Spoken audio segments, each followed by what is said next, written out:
3, no se preocupen para los que son nuevos. Para los que ya nos conocen, pues, y para los que no me presento, soy el licenciado Felipe Villatoro.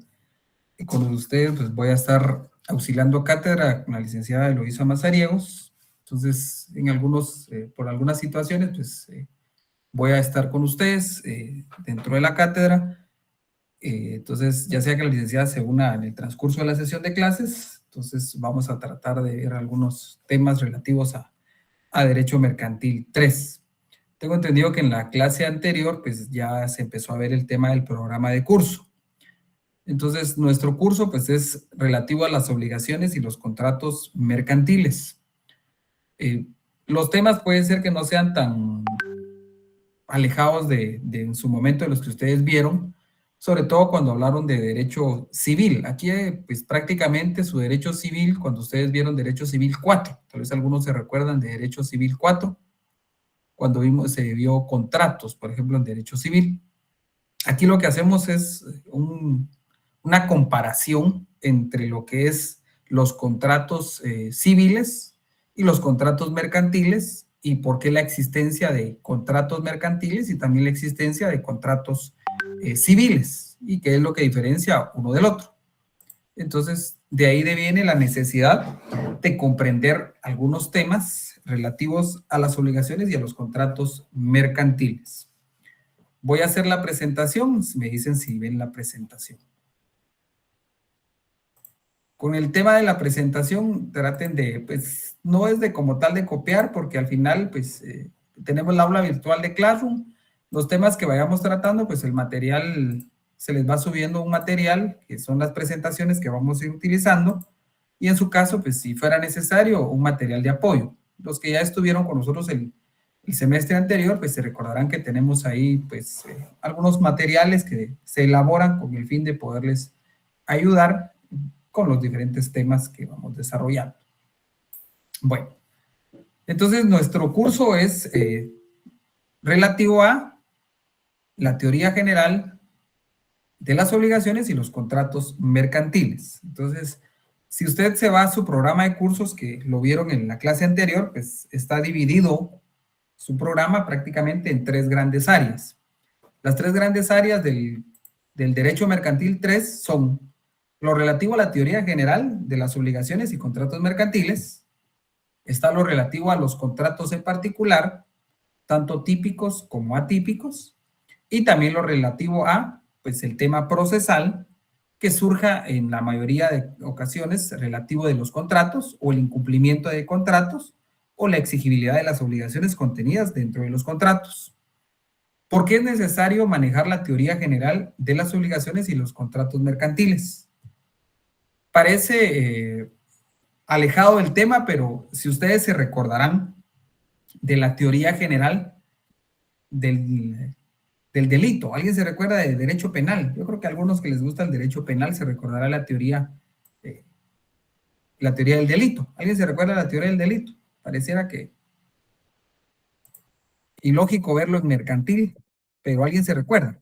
Cuando le hablaban a uno de los elementos positivos, elementos negativos, que las circunstancias atenuantes, que las agravantes, y a uno le decían, usted tiene que estudiar eso. ¿Por qué?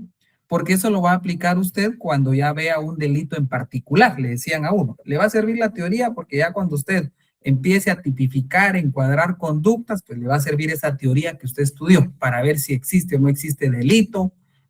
Eso le sirve a uno la teoría general, la teoría del delito. La teoría general de las obligaciones y los contratos mercantiles, ¿para qué me sirve? Para que cuando usted se encuentre ante un contrato mercantil, sepa diferenciarlo de un contrato civil. Sepa aplicar tanto los principios propios de los contratos mercantiles, las características propias de las obligaciones mercantiles, que no son las mismas que las obligaciones civiles. ¿Y para qué nos sirven los contratos? Aquí les dejo una reflexión que en su momento el maestro Edmundo Vázquez Martínez, pues en su libro Instituciones de Derecho Mercantil, él atinadamente establece que los contratos pues son, junto con los títulos de crédito, los instrumentos del tráfico mercantil. Todos los días usted contrata, todos los días. Todos los días usted lleva a cabo relaciones contractuales, todos los días. Por ejemplo, ¿quién de aquí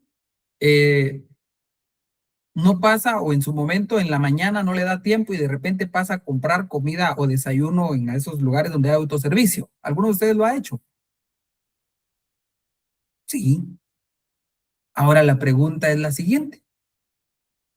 ¿El que le está dando a usted ese bien o ese producto será una persona particular o será un comerciante? ¿Qué opinan ustedes?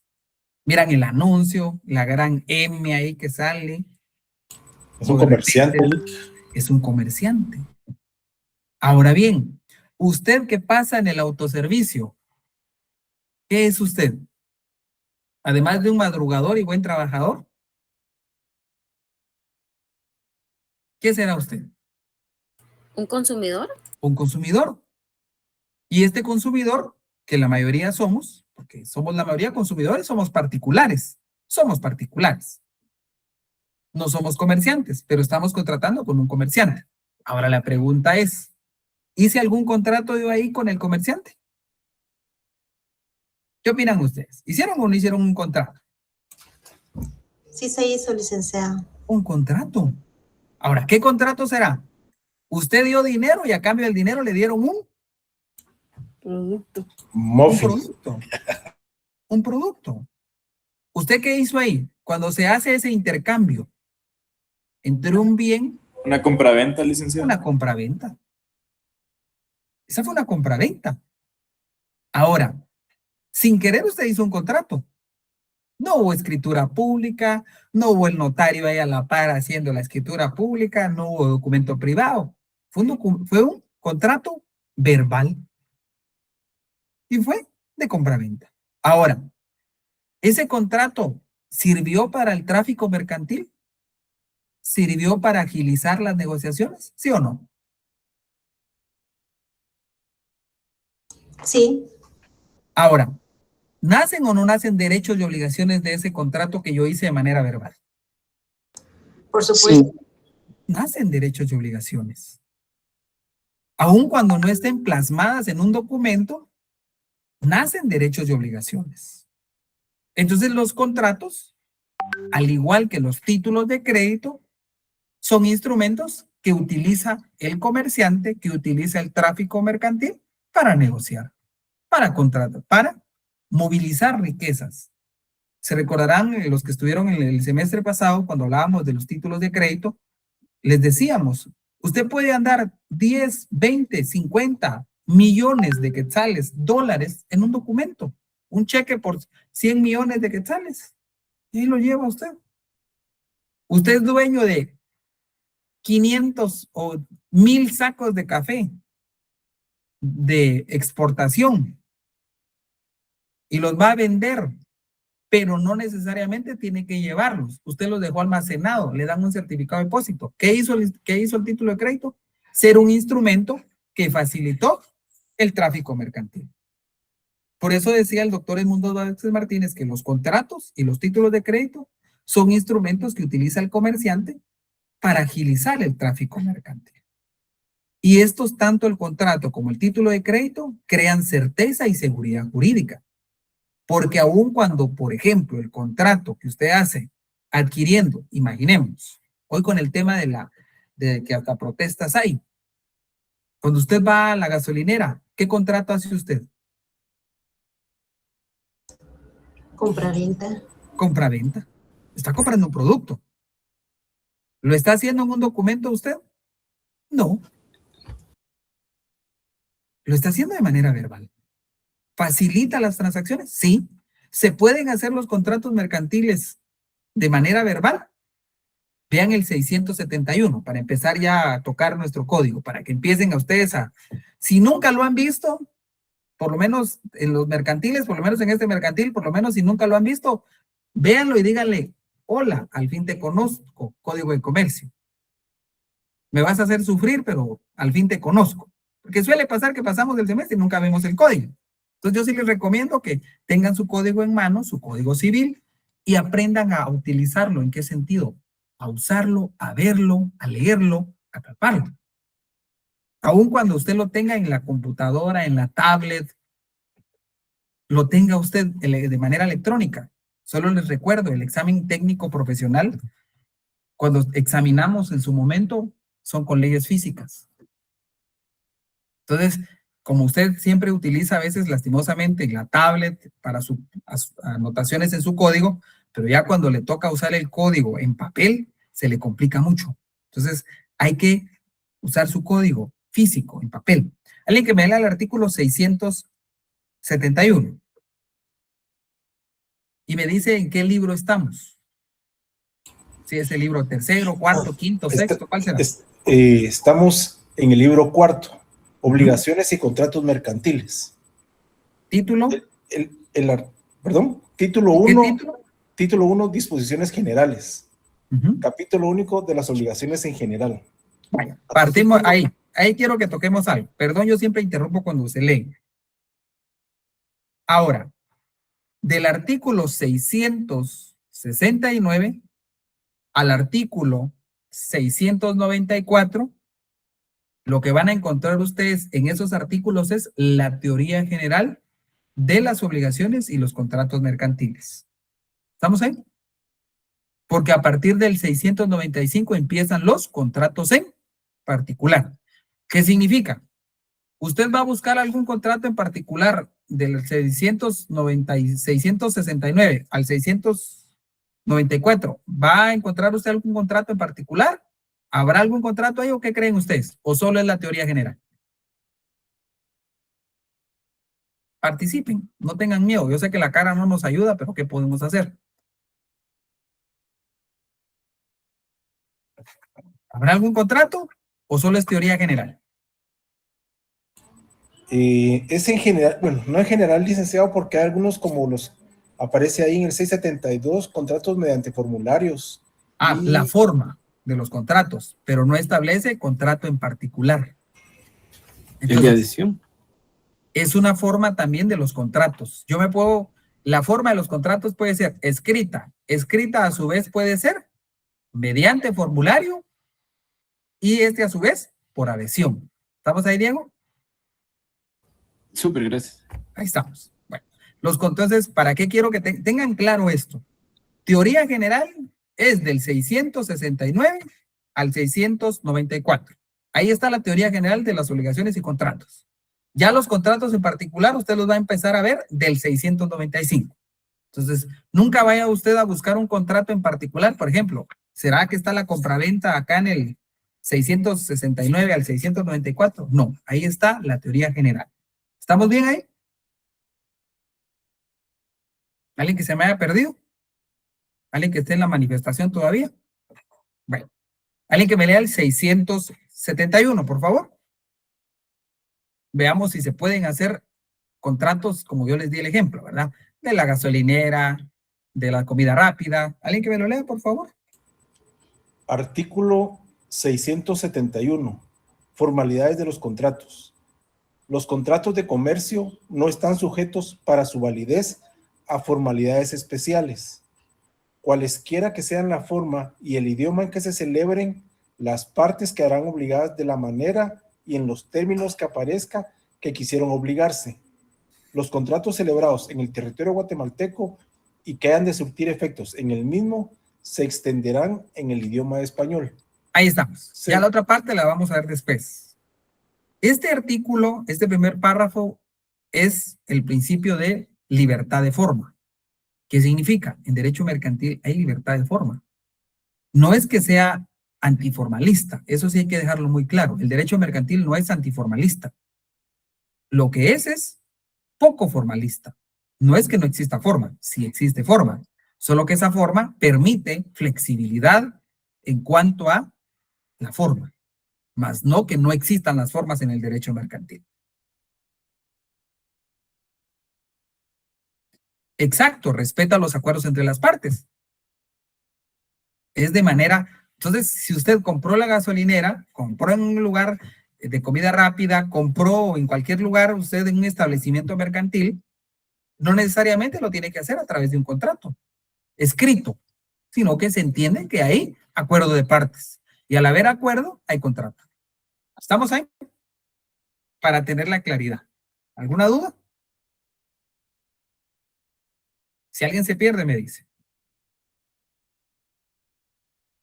Eso es el comercio electrónico, lo que nos dice Rosario. Es un comercio electrónico. Hoy en día el comercio electrónico es otra forma de contratar.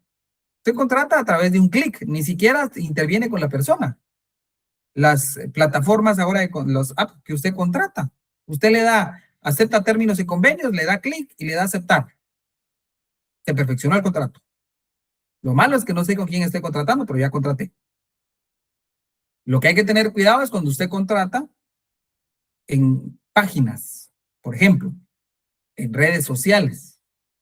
El problema es que aquí sí hay un riesgo en la contratación, porque vamos a ver, por ejemplo, el pedido de Temu. Sí, podría ser una forma, es un contrato mercantil, pero electrónico, solo que este es internacional.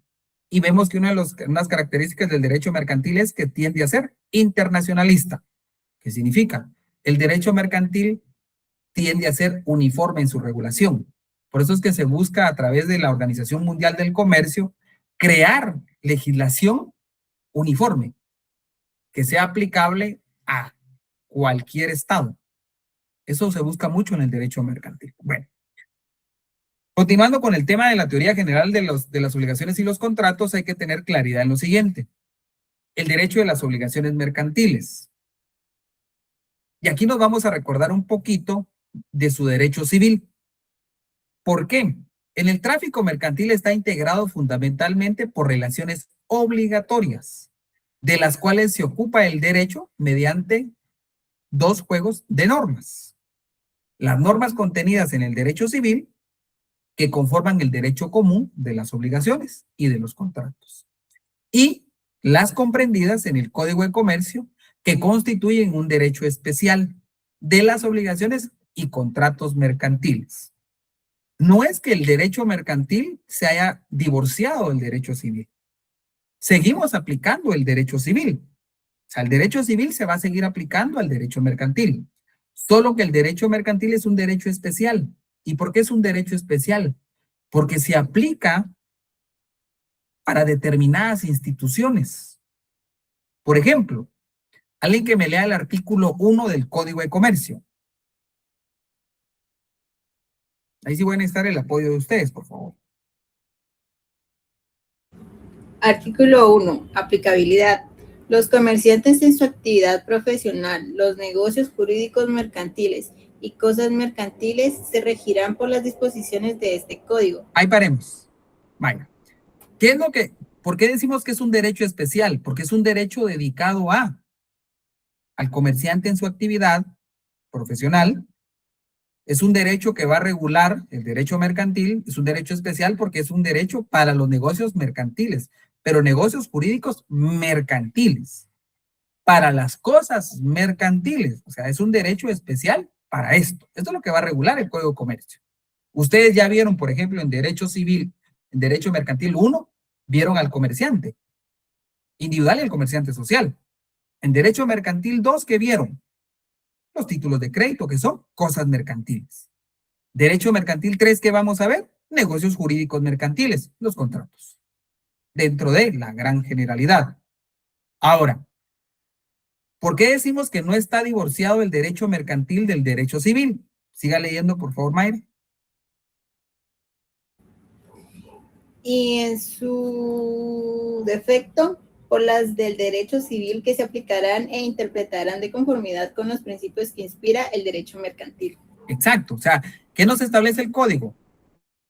Que en esa regulación, en lo relativo al comerciante, al negocio jurídico, a las cosas mercantiles, podemos aplicar el Código Civil. Sí lo podemos aplicar, pero siempre y cuando lo apliquemos, esta aplicación no vaya en contra de los principios propios del derecho mercantil. Porque entonces no tendría la razón de existencia de dos áreas, civil y mercantil. O sea, usted puede aplicar el derecho civil al derecho mercantil siempre y cuando en su aplicabilidad no vaya en contra de los principios propios del derecho mercantil. ahí está lo que se llama la supletoriedad en un momento determinado.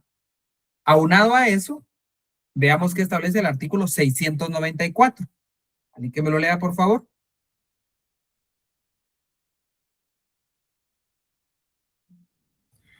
Artículo 694.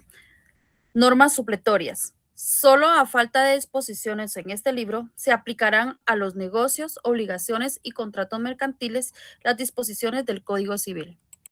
Muy bien. Entonces, aquí también el artículo 1 y el artículo 694 me establece la supletoriedad. Puedo aplicar el derecho civil al derecho mercantil, siempre y cuando no vaya en contra de los principios propios del derecho mercantil. Entonces, el derecho civil no es que yo no voy a aplicar el Código de Comercio. Por ejemplo, ¿será que puedo vender un menor de edad? ¿Puede contratar por sí mismo? Les pregunto yo. No, No. ¿Podrá un menor de edad comparecer en un contrato mercantil por él mismo? No. con No puede. representación. Ahora, ¿eso dónde está regulado? ¿En el Código de Comercio o en el Código Civil? En el Código Civil. El Código Civil. Entonces, es ahí donde yo aplico el Código Civil al Código a las cuestiones mercantiles. Porque hay instituciones, porque recuérdense que el derecho civil es el derecho común a las personas. Ese derecho común jamás se renuncia, jamás se divorcia del derecho civil, del derecho mercantil. Porque cuando es necesario, me traigo al Código Civil y lo aplico. Por ejemplo, cuando un menor quiere contratar con un comerciante, disculpe, pero no, usted no tiene capacidad de ejercicio, tendrá capacidad de goce. Mire, pero la capacidad no está en el Código de Comercio. No está, pero me permite aplicarla. No sé si me van comprendiendo esa parte. O ya se me perdieron. Después le leen las presentaciones o después le toman fotos a las presentaciones. Enfoquémonos en la clase y luego las presentaciones se les va a subir al aula virtual de clase. No se preocupen por eso. Y las presentaciones dicen poco o mucho o más de lo que uno pueda decir. Entonces no sé si estamos con alguna duda ahí relativo a esto, ¿verdad? ¿Estamos ahí? Licenciado, buenas noches, gusto Buenas saludar. noches, Rosario. Qué gusto saludarle nuevamente. Muchas gracias, igualmente. Yo solamente quería preguntar si, por ejemplo, cuando usted dice no puede hacer una contratación directamente al menor, pero sí se puede con una representación. Hasta ahí todavía no. Ahí es otra cosa. Cuando usted me dice representación, ¿qué aplicamos? El Código Civil. El Código Civil. ¿Quién representa al menor? Los padres en el ejercicio de la patria potestad. Pero eso me lo regula el Código Civil.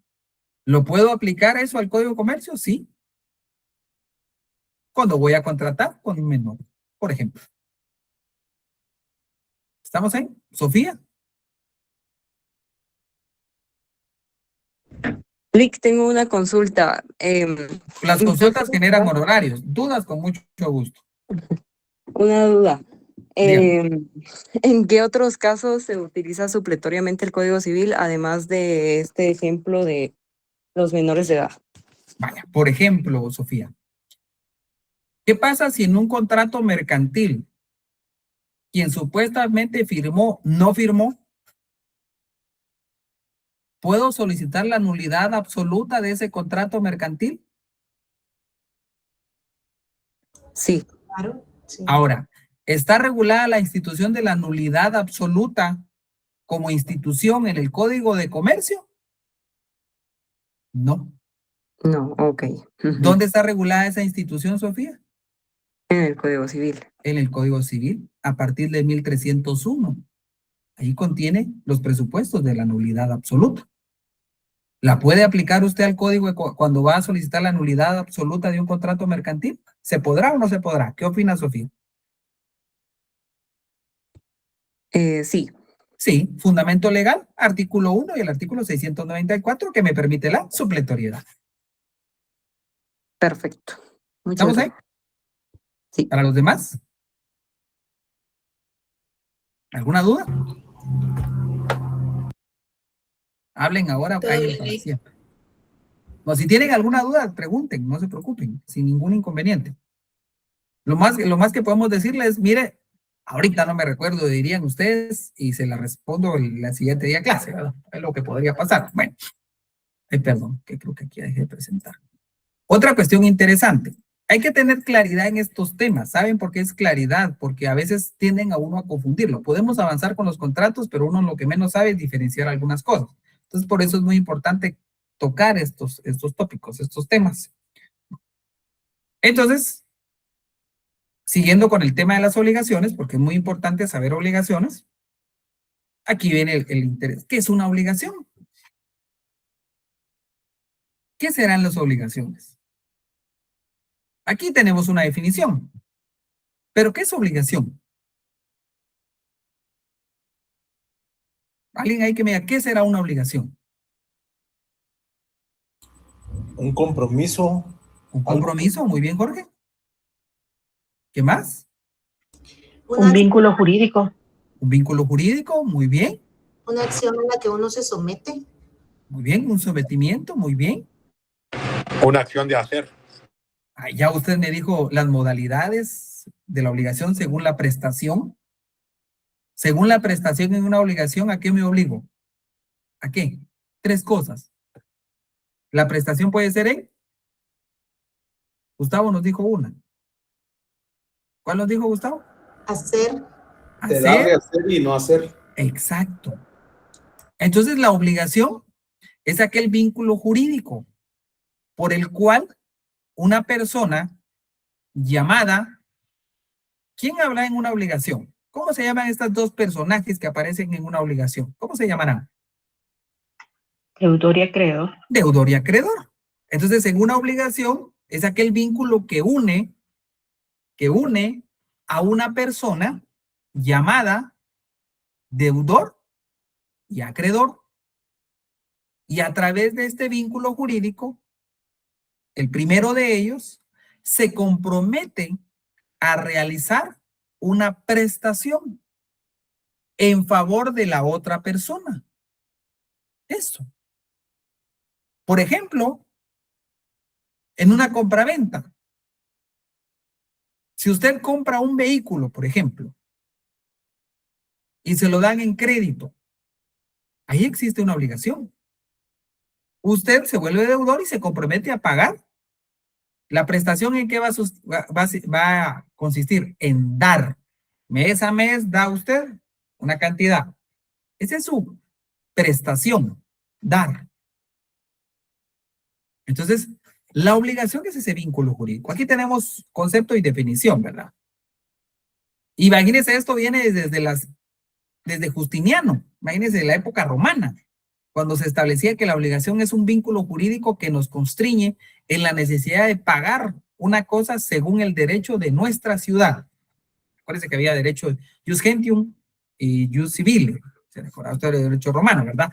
Ahora, desde el punto de vista jurídico, ¿qué es la obligación? Aquí hay una definición muy bonita, muy atinada, que establece que obligación significa el vínculo jurídico ligada a 2 o más personas. En una obligación pueden haber 2, 6, 8, 10, 200, 300, 500 personas en una obligación. Por eso se recordará usted que existen obligaciones simples y mancomunadas por el número de sujetos. ¿Por qué? Porque en una obligación pueden haber muchas personas. Entonces, ese es un vínculo en virtud del cual una de ellas, deudor, queda sujeta a la realización de una prestación. Ahora, alguien que me lea el 1039, el 1319, por favor, del Código de Comercio, del Código Civil, por favor. Traten de tener sus leyes. Yo los invito a que tengan su Código Civil, su Código de Comercio. 1300, ¿qué dijo, perdone? 1319.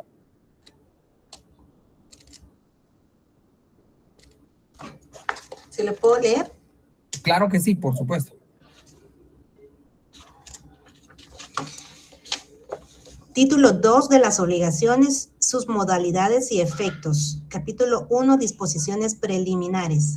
Artículo 1319. Toda obligación resultante de un acto o declaración de voluntad consiste en dar, hacer o no hacer alguna cosa. Perfecto.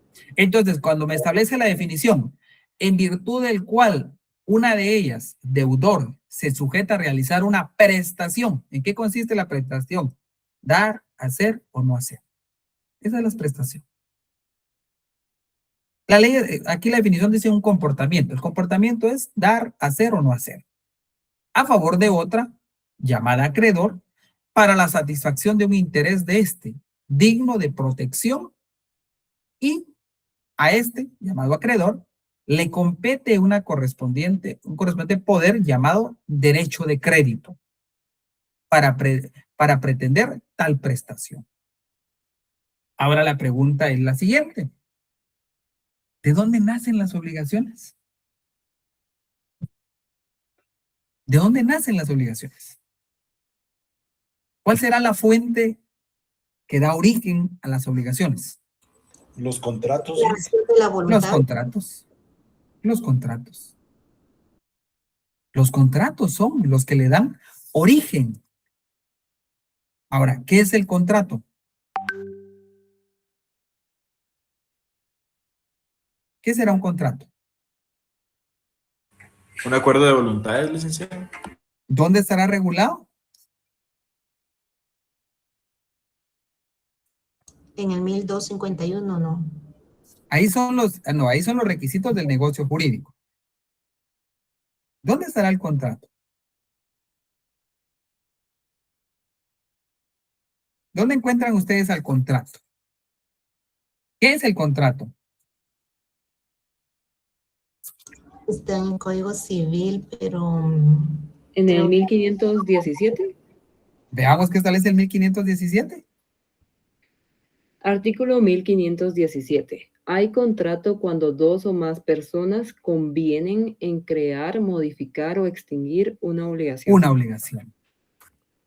Entonces, ¿cuál es la fuente primordial de las obligaciones? Los contratos. De los contratos nacen las obligaciones. Entonces, ¿por qué nace el derecho mercantil? ¿Qué tiene que haber el derecho? ¿Cuál es la razón de la existencia del derecho?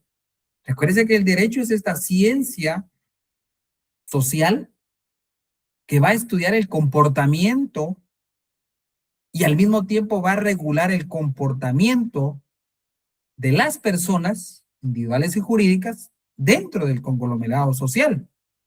Entonces, cuando existe un incumplimiento de obligaciones, muy bien, ahí nace el derecho. Porque el derecho va a regular lo que usted realiza desde el punto de vista legal. Entonces, los contratos son la fuente primordial de las obligaciones. Para que exista obligaciones, por regla general, debe existir un contrato. Si no existe contrato, no existiría una obligación. Ahora bien, ya sabiendo que la obligación es ese vínculo jurídico, la obligación, y aquí es donde sí quiero que pongan mucha atención, una obligación es lo mismo una obligación en el derecho civil que en el derecho mercantil. ¿Qué significa?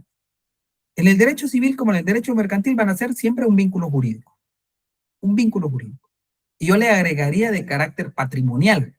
Porque ¿qué pasa si usted no cumple con una obligación que deviene de un contrato? Lo demandan y se van en contra de su patrimonio. Lo embargan, lo arraigan, le decretan medidas precautorias. Pero, por eso es que la obligación es ese vínculo jurídico de carácter patrimonial. Porque usted se comprometió. Ahora, ¿cómo diferenciar una obligación civil de una obligación mercantil? Porque en su definición y en su naturaleza son lo mismo. Pero hay características que van a ser diferentes a la obligación, aun cuando doctrinariamente su definición es la misma. Porque es la misma. Ahora, ¿qué lo va a diferenciar? Cuando uno establece características, las características ¿qué son? Son aquellos elementos diferenciadores. Eso es como cuando usted le dicen, mire, se parece a su hermano o a su hermana. Pero usted tiene diferente el color de ojos, diferente el color de piel, es más alto, más bajito, es rubio, es morenito. Eso lo va a diferenciar. Las características son esos. Son esos elementos que me permiten diferenciar una institución, si lo vemos desde el punto de vista del derecho, nos sirve para diferenciar una institución de la otra, aun cuando tengan cierto parentesco. ¿Estamos ahí? ¿Alguna duda? ¿Alguna duda hasta dónde voy? ¿Ninguna duda? ¿O no están o sí están? Bien, Dick, aquí estamos. Vaya, no se me van a perder. Después en el examen no van a saber ni definir qué es una obligación. Eso es lo peor, cuando ya en el examen ni definen la obligación. Entonces, bueno, ¿qué vamos a ver nosotros? Si ya vimos que la obligación es ese vínculo jurídico y que la obligación deviene de un contrato, ¿qué significa? Yo tuve que haber contratado para que existan obligaciones. Ahora bien, si lo traslado al punto de vista mercantil, este contrato del cual van a nacer obligaciones, ¿va a ser un contrato civil o un contrato mercantil? Mercantil. Mercantil. Y al ser un contrato mercantil, de sus elementos personales, ¿será que los dos van a ser particulares? ¿O tiene que haber un elemento personal diferente? Puede ser diferente. Debe ser diferente. Bien, sí o sí debe comparecer en un contrato mercantil para que tenga la categoría jurídica de ser un contrato mercantil. Un comerciante. Un comerciante. Si en el contrato mercantil no existe un comerciante, no comparece un comerciante ejerciendo el acto de comercio para el cual está autorizado, ese contrato va a ser un contrato civil. Para que sea mercantil, debe comparecer en el contrato el comerciante en el ejercicio de los actos de comercio para los cuales fue debidamente autorizado. ¿Y quién lo autorizó al comerciante? ¿Quién autoriza al comerciante? En el registro mercantil. El registro mercantil. A través de su patente de sociedad, su patente de empresa, su escritura constitutiva si fuera una sociedad, si fuera un comerciante individual, a través del formulario que ingresó, pagó y le generó su patente de empresa. ¿Estamos ahí? ¿Alguien que se me haya perdido?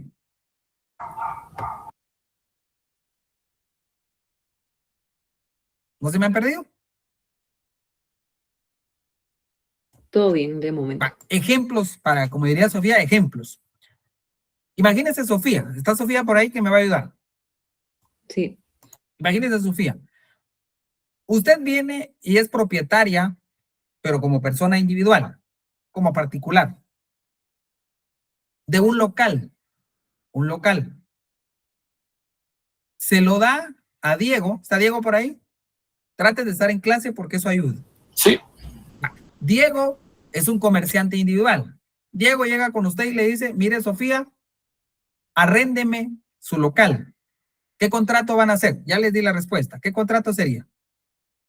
De arrendamiento. Arrendamiento. Ahora, ese arrendamiento, que quede claro aquí, este arrendamiento, ¿se va a regir por el derecho civil o el derecho mercantil? Derecho civil. El derecho civil. ¿Estamos ahí? ¿Por qué? Porque aun cuando comparece un comerciante y un particular en este contrato, ¿el comerciante está realizando un acto de comercio en este contrato? ¿Sí o no? Sí. No. No. No. Porque usted está haciendo un contrato. Ahora, vean la diferencia. Vean la diferencia. Al revés. Por ejemplo, Diego es representante legal de una sociedad que se dedica a cuestiones inmobiliarias, todo el ramo inmobiliario, venta, arrendamiento, todo lo relativo a la cuestión inmobiliaria. Viene Sofía y hace un contrato de arrendamiento de locales con Diego, porque Diego es el representante legal. Este contrato, ¿qué contrato harían? De arrendamiento. De arrendamiento. Ahora, en su esencia es un contrato Civil. Pero en su interpretación, dado que interviene un comerciante en el ejercicio del acto de comercio para el cual está autorizado, este contrato va a tener características mercantiles. Entonces, bueno, también es importante, además del arrendamiento, la finalidad. No, no tanto la finalidad, no, Diego. Porque, ¿qué pasa? Usted es una sociedad, la sociedad que usted representa se dedica al ramo inmobiliario, a todas las cuestiones inmobiliarias. ¿Estamos ahí? No sé si me comprendieron eso. Eso es muy importante, porque si no, uno no sabe diferenciar por qué es civil y por qué es mercantil. ¿Será que solo los contratos mercantiles que están en el Código de Comercio, solo esos existen? No, existen muchos. Incluso los contratos que en su esencia y en su naturaleza son civiles, pero si en ese contrato interviene el comerciante en el ejercicio del acto de comercio para el que está actualizado, cuando se interpreta el contrato, en cuanto a las obligaciones que nacieron de este contrato, estas obligaciones se deben de interpretar como obligaciones mercantiles, no como obligaciones civiles. ¿Estamos ahí? Listo, sí, claro. Los demás, porque miren, esto es el punto medular de todo. Por favor, ¿podría ampliar esa explicación? ¿En qué sentido, Rosario? Bueno, por ejemplo, en que si realizo el contrato de arrendamiento por locales, o sea, de varios locales, y obviamente el contrato es civil, pero... ¿Cuándo va a ser civil? Por ejemplo, vean, imaginemos el siguiente supuesto. Le voy a dar otro ejemplo para que sea más claro. Imagínese usted, Rosario, va a vender su carro y se lo vende a Diego, que es comerciante. A Diego, pero usted se lo vende. ¿Estamos ahí? Usted se lo vende a Diego. ¿Esa compraventa es civil o es mercantil? Es civil. Rosario, y los demás. Después, Rosario, porque es la de la duda. Rosario. Sí, es un contrato civil. Porque Civil. es una compraventa, sí. Es una compraventa entre usted es la vendedora, pero es particular. ¿Estamos? Correcto. Aún cuando se lo está vendiendo a un comerciante, usted está en el lado del proveedor del bien, pero usted es un particular. ¿Estamos ahí? Sí. Ahora, ahora viene el siguiente ejemplo, Rosario. Usted es la representante legal de Toyota. ¿Estamos? Sí. Llega Diego, ya sea como particular o como comerciante, y va a comprar 2 vehículos y los adquiere mediante financiamiento. Es una compraventa, sí. Ahora, ¿esta compraventa es civil o es mercantil? Es una compraventa con características mercantiles porque está Toyota, que es una empresa. Ahí es donde el comerciante, en el lado del proveedor del servicio, es un comerciante. Sí. ¿Está autorizado Toyota para vender vehículos? Claro. Es su razón de ser y para eso está debidamente autorizado. No sé si me comprendieron ahora, que alguien más me pedía un ejemplo. Gracias. Ahora, y aquí es donde quiero que vean ustedes, sobre todo las características diferenciadoras. Esas son muy importantes. Diferenciar una característica de las obligaciones civiles con las mercantiles. No van a ser lo mismo. ¿Sí, Jorge? Pero por ejemplo, en el caso que usted ponía, o sea, aún en los 2 ejemplos, lo que ha hecho es que uno de los 2 cambia, o sea, por ejemplo, en el caso de Diego, en el primer ejemplo, cuando el caso de Diego, que Diego está en el sector inmobiliario, aunque él le alquile a Sofía el local que ella tiene para el uso de Diego, se vuelve mercantil. No, se vuelve civil, sigue siendo civil. Sí, pues es que usted cuando cambió definitivamente cuando Sofía le alquila a Diego, sí, porque Diego esa es su función, pues. Exacto. Ahora, ¿cuál es la función del comerciante? ¿Para qué es un comerciante? El comerciante, vean, la razón de la existencia del comerciante, ¿cuál es? Lucrar. Pero antes de lucrar hay algo. Es una actividad constante. Sí, constante, no es aislada. Y la otra es, el comerciante, su razón de existencia es buscar la satisfacción de las necesidades del consumidor. Ahí es donde yo veo el negocio. Yo comerciante, mi negocio es satisfacer necesidades. En esa satisfacción lo hago en masa, o sea, no lo hago aislado, son muchos actos. Y por esos actos yo cobro. Pero por ejemplo, en el caso de Diego, él viene y le renta a Sofía el bien que tiene, pero él después lo subarrenda. Ahí entraría la función pero ahí vamos a ver comercial. algo. No, ahí o sea, sigue siendo civil. Sigue siendo civil. Porque el subarrendamiento se regula por él. Código Civil. No, por el contrato de arrendamiento. Yo, subarrendatario, no puedo hacer más allá de lo que esté establecido en el contrato de arrendamiento. Y si el contrato de arrendamiento fue suscrito entre un particular, que es el propietario, con un comerciante, aun cuando le haya autorizado el subarrendamiento a este comerciante, no adquiere la naturaleza mercantil en su interpretación. ¿Estamos ahí? Entonces, eso es lo interesante, porque uno está acostumbrado a que dicen es contrato mercantil y es contrato civil, pero ¿por qué? Porque en el contrato mercantil siempre va a estar el comerciante en el lado del proveedor, del suministrador del bien o del servicio. Cuando el comerciante está en un contrato ejerciendo el acto de comercio para el cual fue autorizado, ese contrato, aun cuando esté restablecido en una ley mercantil, en una ley civil, en su interpretación debe interpretarse basado en las obligaciones mercantiles. ¿Estamos ahí? ¿Ninguna duda? Bueno, entonces hay que tener esa claridad. Quiero ver qué me dice Guillermo. Permítame, vamos a revisar.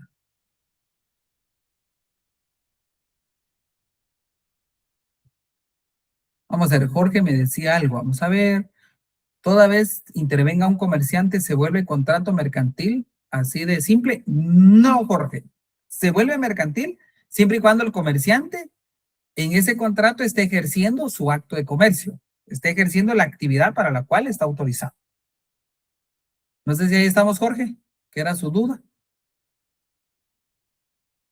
Porque imaginemos, si el comerciante está autorizado solo a vender vehículos, pero comparece en otro contrato que no tiene nada que ver con vehículos, no se vuelve mercantil el contrato. Ahora vamos a ver qué nos dice Guillermo. Si el comerciante en este caso se dedica a arrendar, por ejemplo, apartamentos, el contrato va a ser un contrato de arrendamiento, solo que cuando lo interpreten, imaginemos cuando hay incumplimiento. ¿Qué pasa si el inquilino incumple y me veo en la necesidad de demandarlo? Voy a promover un juicio, por ejemplo, pero cuando interpretemos las obligaciones que están en ese contrato de arrendamiento, no las vamos a interpretar como obligaciones civiles, sino las vamos a interpretar según el Código de Comercio. No sé si ahí estamos, Guillermo.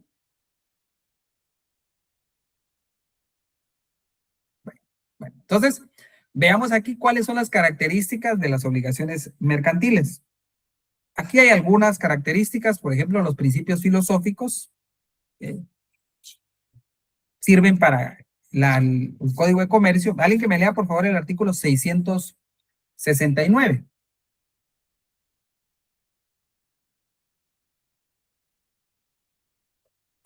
¿669, por favor? Artículo 669. Principios filosóficos. Las obligaciones y contratos mercantiles se interpretarán, ejecutarán y cumplirán de conformidad con los principios de verdad sabida y de buena fe guardada, a manera de conservar y proteger las rectas y honorables intenciones y deseos de los contratantes, sin limitar con interpretaciones arbitrarias sus efectos naturales. Ahí estamos. Entonces, vean, esto es algo muy interesante.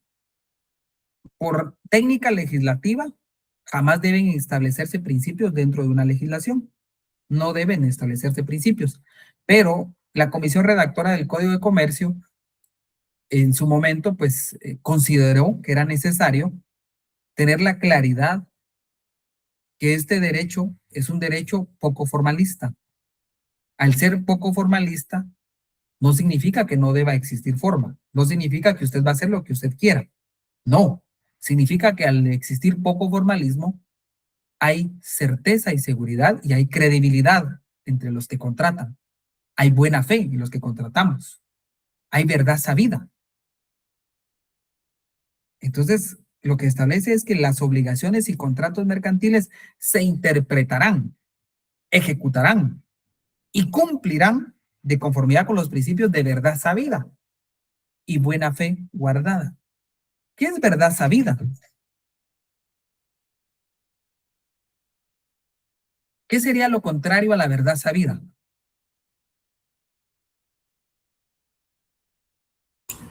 Una mentira.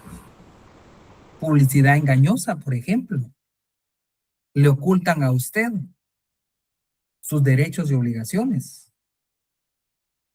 Entonces, ¿qué es lo que establece acá? Debe haber una verdad sabida. Usted desde el momento en que contrata debe saber qué interés va a pagar, cómo lo va a pagar, cuándo lo va a pagar, qué beneficios tiene, qué obligaciones tiene. Hay una verdad sabida. Usted no puede decir después, yo no sabía que tenía que pagar tanto. Yo no sabía. No, porque hay una verdad sabida.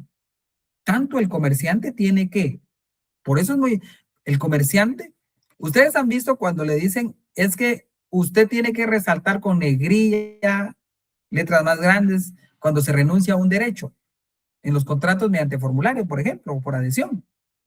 ¿Por qué? Porque debe haber verdad sabida, debe haber conocimiento antes de adquirir un contrato, para que luego no se pretenda decir que usted no tenía conocimiento. Y luego, la buena fe guardada. ¿En qué sentido? Usted debe cumplir ese contrato. Debe haber una buena fe en esa contratación. Jamás puede existir una mala fe en la contratación. No puede ir el comerciante, y se entenderá que el comerciante no puede ir de una vez con la idea de decir, voy a engañar al usuario. Me voy a aprovechar del usuario. Ahí no hay buena fe. O yo adquiero un crédito, no lo voy a pagar. No voy a pagar el suministro que me están dando. No voy a pagar el transporte de la mercadería que me están haciendo. No voy a declarar qué es lo que estoy transportando. No voy a declarar en el contrato de seguro las enfermedades que yo tenga. El asegurador, la mala fe en decir, no voy a pagarle si sucede el siniestro, el seguro no se lo voy a pagar, no le voy a pagar. No, en un contrato mercantil y en los contratos mercantiles debe haber siempre verdad sabida, conocimiento pleno de lo que se está adquiriendo y lo que se está contratando. Buena fe en el cumplimiento de las obligaciones y en la exigibilidad de los derechos. A esto se refiere. Principios de verdad sabida y buena fe. Otra característica es la solidaridad de deudores. Y aquí es algo interesante. Cuando hablamos que en una relación contractual, ¿se recuerdan que en la obligación? Decíamos que en la obligación pueden comparecer uno, varios, muchos dentro de una obligación. Ahora bien, ¿a qué se refiere la solidaridad de deudores? Recuérdese que en una obligación hay, como decía mi profesor de Derecho Civil, de Derecho de Obligaciones, rebus civil, rebus credendi y rebus debendi. O sea, hay deudores y hay acreedores. Para el derecho civil y para el derecho mercantil viene algo interesante. ¿A qué se refiere la solidaridad de deudores? Imaginémonos, adquirimos una compraventa a plazos. ¿Estamos ahí? Compraventa a plazos. Adquirimos mercadería a plazos. Nos las dan al crédito. No, tal vez no mercaderías, porque esa ya es otra situación. Adquirimos, por ejemplo, un crédito con una institución bancaria. Un crédito. El crédito lo adquirimos 5 personas, 5 deudores, 5 deudores. ¿Puede el banco exigirle el pago a uno solo de los que aparecen, de los 5 que aparecen en el crédito? ¿Sí o no? Sí, sí, porque todos son solidariamente responsables de ese crédito. Ahora bien, esa solidaridad en ese crédito que me dio un banco, ¿quién es el banco? ¿Un particular o un comerciante? Un comerciante. Un comerciante ejerciendo su acto de comercio para el cual está autorizado. Ahora, ¿será que debe constar por escrito esa solidaridad o se presume? Todo debe estar por escrito. Veamos aquí algo interesante. Artículo 674. Y con eso ya vamos a ir concluyendo. 674, por favor.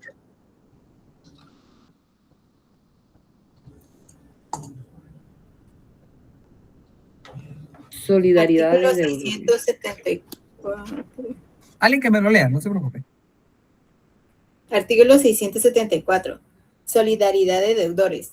En las obligaciones mercantiles, los codeudores serán solidarios. Paremos ahí. Ahí está. La regla general es que son codeudores. Ahora, para evitar y decir, mire, no, yo lo que quiero es pagar una parte y que el otro pague una parte, ¿qué establece después la ley? Esa comita. Salvo pacto expreso en contrario. Ahí estamos. O sea, en un contrato mercantil donde comparezcan varias personas, las cuales se obligan, se presume, óigase acá, se presume que todos son solidariamente deudores. Se presume.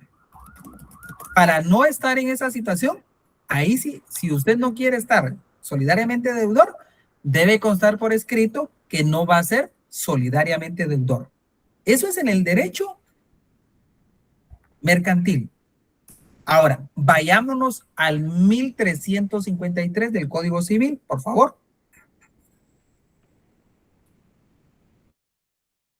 ¿Cuál? Perdón. 1353.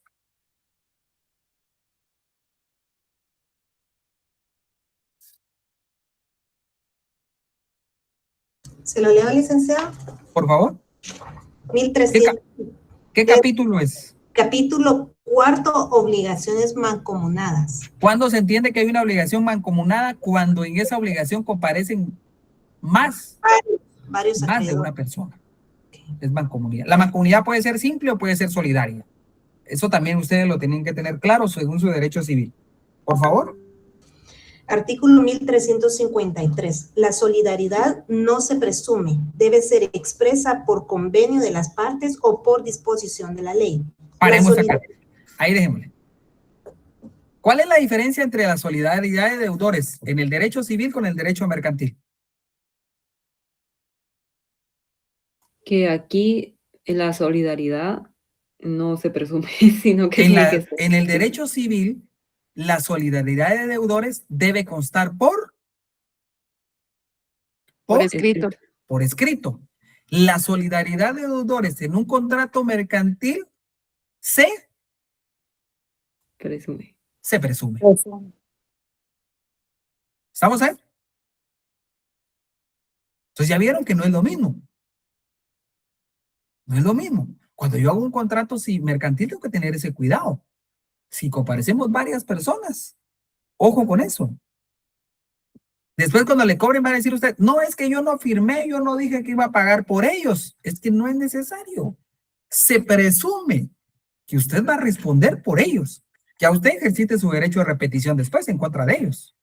Pero a usted le pueden cobrar, a cualquiera de los que comparezcan, se les puede cobrar. Y al cobrarle, libera a los demás. ¿Estamos ahí? Leslie, Tengo una duda. dígame, Leslie. Perdón, licenciado, porque yo he escuchado que supongamos cuando adquieren una tarjeta de crédito, pues hay un contrato, ¿verdad?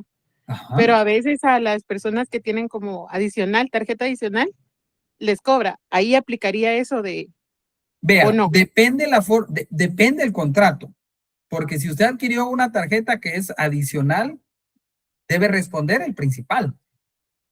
Ahora, si el contrato fue redactado en el sentido, porque es un contrato de adhesión, contrato mediante formulario, y se lo aseguro que sí aparece ahí, que cualquiera de las personas que sea tarjetaviente será deudor.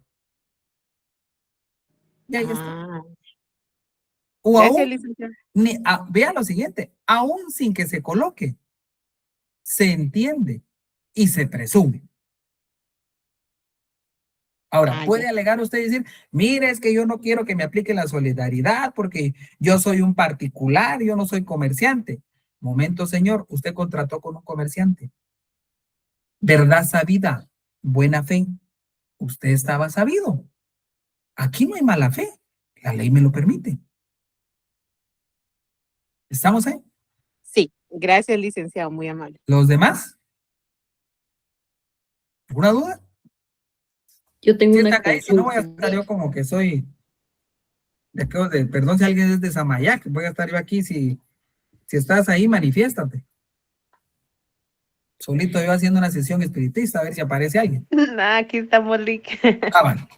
Que como no dicen nada, ¿por qué? Entonces ya uno se queda con la pena, ¿estarán o no estarán ahí?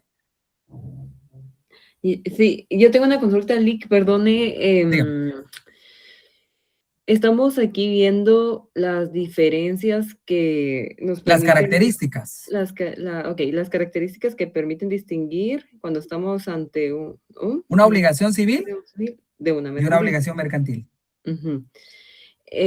Aquí logré en solidaridad de deudores identificar muy bien que el Código Civil tiene Otra forma de otros regular. lineamientos, otra forma de regularlo que en mercantil, pero con los principios filosóficos, mi pregunta es si el de verdad sabida o buena fe guardada, ¿acaso no aplican en el Código Civil o cuál sería ahí la diferenciación? Lo que sucede, fíjese que en el Código Civil está diseñado los contratos para que se den entre particulares.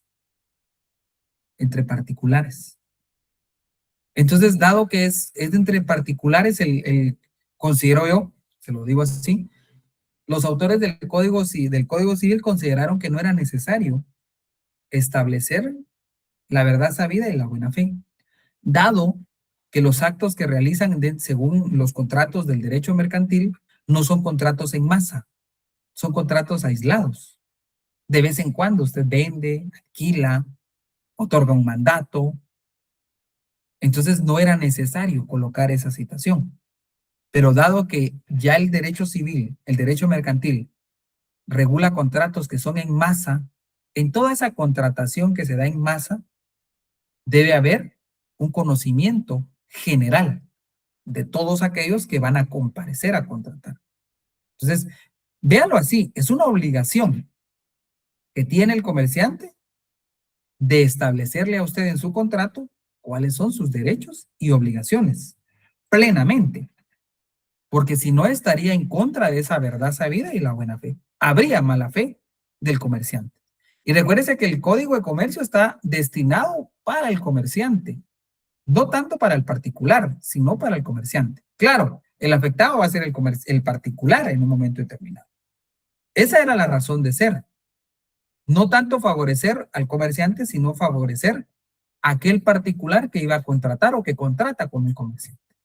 Pero lastimosamente a veces se dan vueltas las cosas. Porque el comerciante cuando quiere se sujeta a estas verdad sabida y buena fe. Y entonces cuando se sujeta a eso, él ni siquiera quiere cumplir requisitos. Y quiere que todo sea rápido, sin cumplir ningún requisito. Pretendiendo que no existe formalidad en el Código de Comercio, pero sí existe. Entonces, dado por eso es que el legislador consideró que sí era necesario plasmarlos. No significa que no exista en el derecho civil. Claro que sí existe, pero implícitamente sin que esté regulado. No sé si ahí estamos.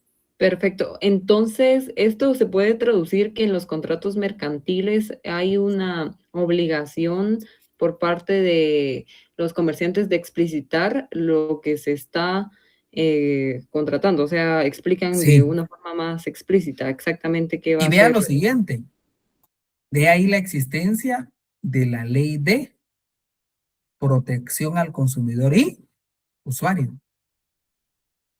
Es una ley destinada a proteger al consumidor y usuario. ¿De quién protege la ley de consumidor y usuario? ¿De los particulares o del comerciante? El comerciante. Del comerciante. Dado que el comerciante no ha cumplido con esos principios filosóficos. ¿Estamos ahí? Perfecto, gracias. Bueno, ya estamos en las 7, yo creo que tienen el otro curso. Nos quedamos hasta acá, nos vemos el día lunes. Que tengan muy buenas noches. Buenas Solo noches, que- licenciado. Feliz noche. Gracias, Lick. Buenas noches. Gracias, Lick. Feliz noche. Feliz noche. Feliz noche. Buenas noches, licenciado. Feliz Gracias, noche. licenciado. Feliz noche. Muchas licenciado, gracias. De nada.